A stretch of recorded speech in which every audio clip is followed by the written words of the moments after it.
আমি গ্ৰামাৰৰ part 3 class 2 লৈ আজি আহিছোঁ। যোৱাকালি আমি ভাৰ্বলৈ আলোচনা কৰিছিলোঁ। পাৰ্টছ অফ স্পীচৰ 4টা ভাগ কালি আমি আলোচনা কৰিছিলোঁ। আজি আমি আলোচনা কৰিম এডভাৰ্ব। এডভাৰ্ব কাক বোলে? উদাহৰণ দিয়া।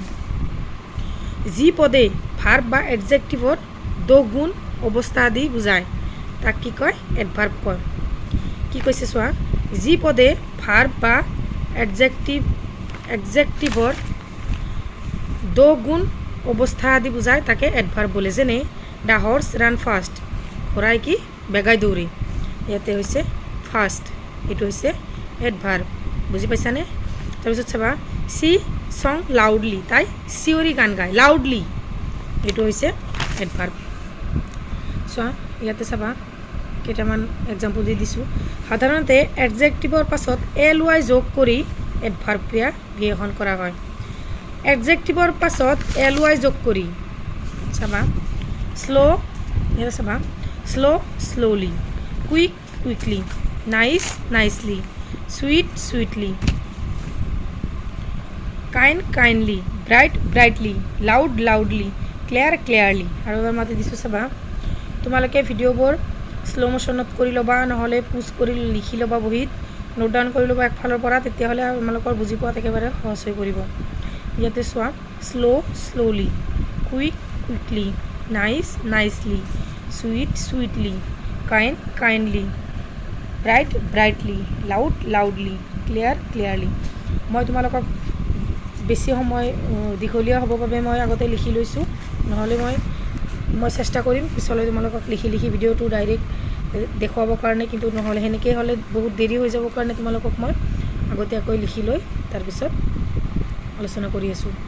গতিকে এইটো চোৱা, প্ৰিপজিশ্যনৰ অসমীয়া হৈছে অব্যয় পদ। প্ৰিপজিশ্যন কাক বোলে? উদাহৰণ দিয়া।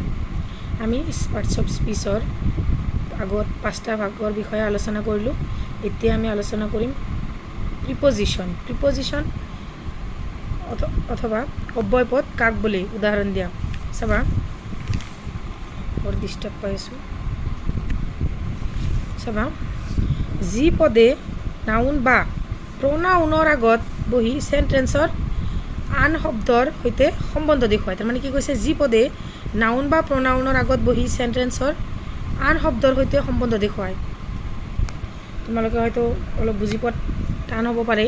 প্ৰিপজিশ্যনটো বৰ ইম্পৰ্টেণ্ট। এইটোৰ পৰা আমাৰ মেট্ৰিকতো যিকোনো কম্পিটিটিভ এক্সামত ক্লাছ 5ৰ পৰা 10লৈ আমাক লাগে, কিন্তু HSLCত প্ৰিপজিশ্যনৰ পৰা 3 বা 4 মাৰ্ক আমাৰ আহেই দেখা যায়। আৰু এইটো একদম ইম্পৰ্টেণ্ট এটা টপিক। প্ৰিপজিশ্যন পাৰ্টছ অফ স্পীচৰ 6 নম্বৰ পাৰ্টটো হৈছে প্ৰিপজিশ্যন। তো এই প্ৰিপজিশ্যন আমাৰ অতিকৈ দৰকাৰী। গতিকে এইটো আমি ভালদৰে অধ্যয়ন কৰিব লাগিব। গতিকে তোমালোকে চোৱা, যি পদে নাউন বা প্ৰনাউনৰ আগত বহি কি কৈছে, নাউন বা প্ৰনাউন, নাউন কি আছিল? নাম মাত্ৰেই নাউন, প্ৰনাউন হৈছে নাউনৰ সলনি ব্যৱহাৰ হোৱা পদ। গতিকে যি পদে নাউন বা প্ৰনাউনৰ আগত বহি চেণ্টেন্সৰ আন শব্দৰ সৈতে সম্বন্ধ দেখুৱায়। যেতিয়া আমি এক্সাম্পল কৰিম তেতিয়া তোমালোকৰ বুজি পোৱাত সহজ হ'ব। এইটো চোৱা, যেনে এইটো হৈছে noun, C is at school now. চোৱা, C is at school now, ইয়াতে এটটো হৈছে প্ৰিপজিশ্যন, হয়নে? এইটো হৈছে প্ৰনাউন। ঠিক সেইদৰে the book is on the table, কিতাপখন টেবুলৰ ওপৰত আছে, এইটো হৈছে নাউন আৰু টেবুলটোও নাউন, হয়নে? এইটো চোৱা, এইটো অন, এইটো হৈছে প্ৰিপজিশ্যন। গতিকে তোমালোকে বহুতকেইটা এক্সাম্পল কৰাৰ পিছত সেইবিলাক ভালদৰে বুজি পাবা। তোমালোকে ঘৰত প্ৰিপজিশ্যন গ্ৰামাৰৰ কিতাপ এখন লৈ, নহ'লে নেটত চাৰ্চ কৰি তোমালোকে প্ৰিপজিশ্যনৰ বহুতকেইটা এক্সাম্পল চাই ল'বা। মই পাৰোঁ যদি শ্বৰ্ট ভিডিঅ' তোমালোকক দি দিম, তোমালোকে শ্বৰ্ট ভিডিঅ' চাই ল'বা। প্ৰিপজিশ্যনৰ এক্সাম্পল মই 100টামান দি দিম। চোৱা, প্ৰিপজিশ্যন তলত কিছুমান প্ৰিপজিশ্যনৰ উদাহৰণ দিয়া হ'ল। তাৰমানে তলত আমাৰ সচৰাচৰ যিকেইটা প্ৰিপজিশ্যন ব্যৱহাৰ হয়, যিকেইটা প্ৰিপজিশ্যন আমাৰ লাগে, সেইকেইটা মই তলত তোমালোকক এয়া লিখি দিছোঁ। এট মানে হৈছে ত, বাই মানে হৈছে দ্বাৰা, ফ্ৰম পৰা, টু হ'ল লৈ। ইয়াৰ অৰ্থ সহকাৰে মই দি দিছোঁ, তোমালোকে মনোযোগ সহকাৰে চাবা, লিখি ল'বা। এইটো স্ক্ৰীনশ্বট মাৰি ল'বা, নহ'লে কপিত ভালদৰে লিখি ল'বা। একদম ইম্পৰ্টেণ্ট এইটো টপিক একদম ইম্পৰ্টেণ্ট, সেইকাৰণে মই এইটো বেছিকৈ সময় দিছোঁ। চোৱা, এট হ'ল ত, বাই দ্বাৰা, ফ্ৰম পৰা, টু লৈ, ফৰ কাৰণে, অন ওপৰত, বিফৰ আগত, আফটাৰ পাছত, আণ্ডাৰ তলত, এবাউট প্ৰায়, বিহাইণ্ড পাছফালে, উইদাউট বাহিৰে, ইনটু ভিতৰলৈ, ইনচাইড ভিতৰফালে, ইন ভিতৰ, অফ ৰ, আপ ওপৰ, উইদিন ভিতৰ, আউটচাইড বাহিৰফালে। আশা কৰিছোঁ তোমালোকে অলপ হ'লেও বুজি পাইছা। মই আৰু এবাৰ মাতি দিছোঁ। এইকেইটা প্ৰিপজিশ্যন আমি এতিয়া ইংৰাজী গ্ৰামাৰত ব্যৱহাৰ কৰোঁ আৰু এইকেইটাৰ ভিতৰতে আমাৰ এক্সামবোৰত আহি থাকে। তো গতিকে তোমালোকে অলপ গুৰুত্ব সহকাৰে এইখিনি চাই ল'বা, লিখি ল'বা। আৰু এবাৰ মাতি দিছোঁ।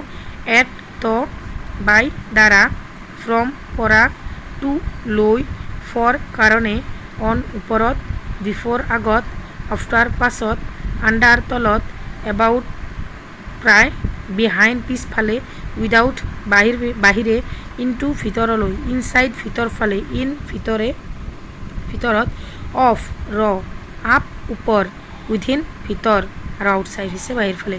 গতিকে আমি পাৰ্টছ অফ স্পীচৰ আজি 3টা টপিক আলোচনা কৰিলোঁ। 2টা টপিক আজি আলোচনা কৰিলোঁ, এডভাৰ্ব আৰু প্ৰিপজিশ্যন। আৰু 2টা টপিক আমাৰ বাকী থাকিল। এই 2টা টপিক আমি কাইলৈ আলোচনা কৰিম। গতিকে তোমালোকে মোৰ ভিডিঅ'বোৰ চাই থাকা। যদি ভিডিঅ'বোৰ চাই ভাল লাগে তেতিয়াহ'লে ছাবস্ক্ৰাইব কৰিবা চেনেলটো। মোৰ এইটো নতুন চেনেল হয়। যিমান তোমালোকে ছাবস্ক্ৰাইব কৰিবা, শ্বেয়াৰ কৰিবা, সিমান মোৰ ভাল লাগিব। আগলৈ মই ভিডিঅ' বনাবলৈ আৰু উৎসাহ পাম। গতিকে আশা কৰিছোঁ তোমালোকে ভিডিঅ'বোৰ শ্বেয়াৰ কৰিবা। আৰু তোমালোকক ক্লাছ 5ৰ পৰা ক্লাছ 10লৈ যিমানখিনি কোৰ্চ আছে, অসমীয়া, ইংৰাজী, বিজ্ঞান, সমাজ বিজ্ঞান, গণিত, আটাইবোৰ ক্লাছ লৈ মই তোমালোকৰ ওচৰলৈ লৈ আহিম। গতিকে তোমালোকে যিমান পাৰা শ্বেয়াৰ কৰা। প্লিজ তোমালোকে মোৰ ভিডিঅ'বোৰ অলপ শ্বেয়াৰ কৰা। Thank U.